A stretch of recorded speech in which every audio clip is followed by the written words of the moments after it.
What if someone offered you $40 million? But to get it, you had to play a game that could kill you. Sounds like fiction, right? But here's the real question. How desperate would you have to be to say yes? Would you think twice if your family was drowning in debt? If your child needed surgery? If your life already felt like a losing game? Squid Game wasn't just a show, it was a mirror. A brutal reflection of how far people are willing to go when they feel like they have no choice. And the scariest part? It's not just a fantasy. Some of the psychology behind Squid Game is playing out in the real world right now. In this video, we're diving deep into the human mind. Why do people make risky, even deadly decisions? What drives someone to gamble their life? And is free will really free when the system is rigged? Most people watch Squid Game as a dark thriller, but hidden beneath the violence and colors is a terrifyingly real psychological experiment. Because whether you noticed it or not, every game in Squid Game is a choice, a test, not just of strength or luck, but of human nature. In this video, we'll explore why some people risk everything for a chance to win, even when the odds are deadly, how debt and desperation can rewire your brain, and why the games in Squid Game might be more realistic than you think. We'll look at real-world psychological experiments that mirror the show, dive into the science of risk-taking, and uncover the uncomfortable truth about how society rewards the system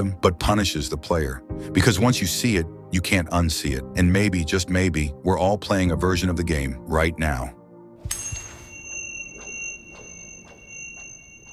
Before we dive into today's mystery, here's something important. Over 95% of people who watch our videos aren't subscribed to the channel. If you enjoy this type of content, support this channel by subscribing. It only takes 2 clicks for you, but it means a lot to us. It helps us grow, reach more curious minds, and build a strong community around the questions that matter. So go ahead, hit that button, and let's keep exploring together.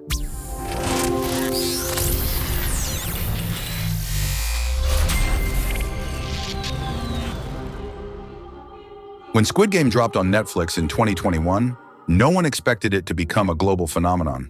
A group of people, broke, desperate, drowning in debt, are invited to play a series of children's games for a massive cash prize. The catch: if you lose, you die. But the brilliance of Squid Game isn't just the shock factor, it's the metaphor. Every game is simple, childlike, but the stakes are fatal, and that's the point.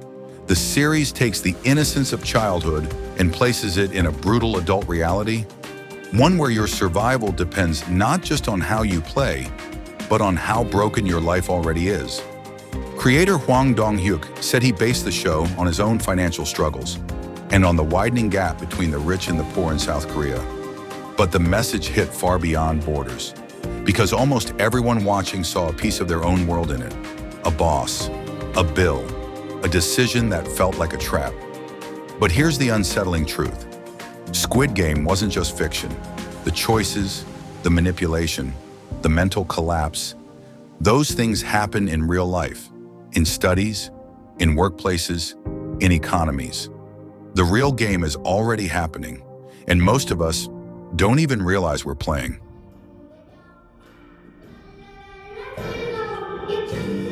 Let's start with a question.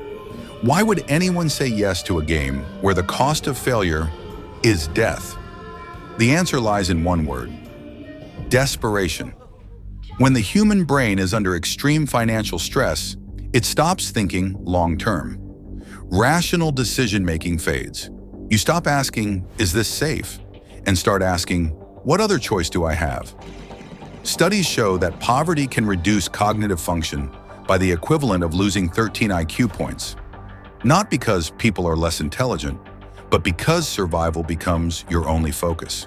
It's not stupidity, it's tunnel vision, a mental trap created by scarcity. The design of Squid Game echoes real-life psychological experiments, like the Stanford Prison Experiment, where ordinary people, given roles of power or weakness, began acting in disturbingly real ways. Or Milgram's Obedience Experiment, where participants continued to administer fake electric shocks to strangers, just because someone in a lab coat told them to. Squid Game takes these principles and amplifies them. Isolated environment, authoritarian control, life or death stakes, social pressure and distrust. Every decision in the game forces players into moral collapse. Do you help the old man or betray him? Do you form alliances, knowing only one can win? Do you play fair or survive? One of the darkest truths in Squid Game is that the players chose to return. They were given a chance to leave, and they took it.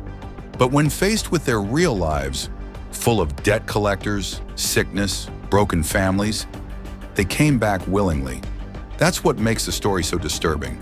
Not the games, but the fact that real life felt worse. And here's the twist. If a system is designed to make people feel cornered, are their choices really free?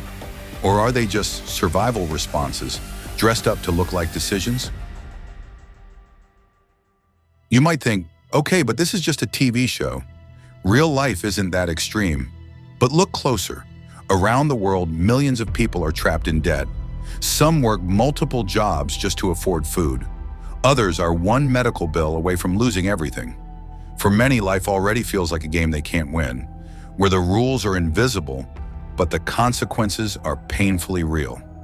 In Squid Game, every player had one thing in common: debt. They weren't greedy, they were trapped. And that's something economists and psychologists see every day. Debt changes behavior. It can make people take jobs they hate, stay in toxic environments, or make desperate financial decisions, like gambling or scams, just to try and get out. That's not fiction. That's happening in cities, towns, and homes right now. And then, there's something even darker. Squid Game isn't just a story about suffering. It's also a story about spectacle. The games were designed for rich elites to watch, to be entertained by human pain. Uncomfortable? It should be, because we live in a world where some reality shows humiliate contestants for laughs, where influencers film strangers in crisis for content, where tragedy goes viral before it's even verified. Maybe we're not watching a death game in a secret arena, but the lines between entertainment and exploitation have already started to blur. Think about this. In Squid Game, only one person wins. The rest lose everything. But why does the system have to be built that way? In many modern economies, success often comes at the cost of someone else's failure. One person gets the job, one family gets the loan, one child gets the scholarship. Everyone else gets eliminated. The show didn't invent this model. It just made it impossible to ignore.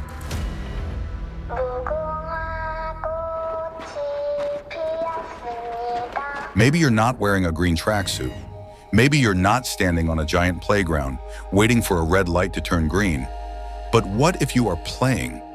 What if the pressure to succeed, to earn more, to stay afloat, has already pushed you into your own version of the game? The modern world is full of invisible games, competing for promotions that reward burnout, buying things you can't afford to appear successful, making choices not because they feel right, but because you're terrified of what happens if you don't. These games don't have neon lights or prize money, but they do have winners and losers. And sometimes the scariest games are the ones we don't even know we're playing. Step 1 is awareness. Recognize when a system is pushing you into survival mode. Notice when you're being asked to betray your values for the illusion of security. Ask yourself, is this really my choice, or the only one I think I have? What's the cost of staying in the game? And who benefits when I keep playing? Sometimes the bravest move isn't winning the game. It's walking away from it. Squid Game showed us what happens when people are forced to compete, even when they don't want to. But what if the real answer isn't playing harder? What if it's refusing to play alone? When people stand together, when they share, support, or simply listen, the system starts to crack, because the most dangerous part of the game is believing you're in it by yourself.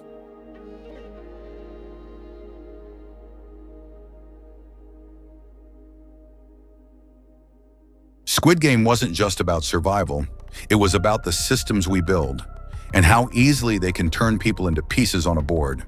It held up a mirror, not to some dystopian future, but to a very real present. We saw characters make impossible choices, betrayals, alliances, sacrifices. And while we judged them from the safety of our screens, deep down, we understood. Because when the world feels rigged against you, Morality becomes a luxury, kindness becomes a risk, and survival becomes the only rule. So maybe the question isn't, would you survive Squid Game? Maybe the real question is, are you already in one? And if so, how do you make sure you don't lose yourself trying to win? The world doesn't need more players. It needs more people who see the game and choose a different way. Because the real win isn't the money, the status, or the prize at the end. It's walking away with your humanity intact. If this video made you pause, even for a moment, then maybe it touched something real. A question, a fear, or just that quiet voice inside that whispers, this world doesn't have to be like this. So let's talk about it. What do you think the real message behind Squid Game was? Have you ever felt like you were playing a game you didn't sign up for? And what would you do if walking away meant losing everything, but staying meant losing yourself? Drop your thoughts in the comments. Let's have a conversation that goes deeper than the game. And if you know someone who'd love this kind of perspective, share this video with them. Because the more we talk about these things, the less power the game has over us.